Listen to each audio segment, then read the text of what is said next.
నమ్మిన వారి వలన ఈ సూచక్రియలు కనబడిన అవేవనగా నా నామమున దయ్యములను చెల్లి, ఎవరో పాస్టర్ గారు వచ్చి గద్దిస్తే కాదురా తల్లి, నువ్వు ఆజ్ఞాపించిన దయ్యం వెళ్ళిపోయిద్దమ్మా. దేవుని అందలి, ఆయన నామందలి విశ్వాసం నీకుంటే, ఆయన నామందలి నమ్మిక నీకుంటే అదొక్కటి చాలురా. నువ్వు గద్దిస్తే దయ్యం గడగడలాడిద్ది.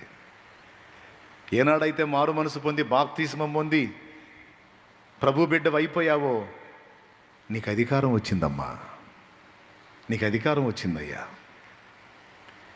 నువ్వు రాజాదిరాజు కొడుకువి, కూతురివి. ఆయనకున్న అధికారం నీకు ఇచ్చాడు. శత్రు బలం అంతటి మీద మీకు అధికారం ఇస్తానని మాట్లాడాడు, ఇచ్చాడు. కానీ ఎంతమందికి విశ్వాసం ఉంది? వాక్యం ఎలా చెప్తుంటే జనం ఎలా చేస్తున్నారు, మీరు ఎలా చేస్తున్నారు? అంతటితో అయిపోయిందా? రోగుల మీద మీరు చేతులు ఉంచినప్పుడు వారు స్వస్థత నొందెదరు అని రాసుంది.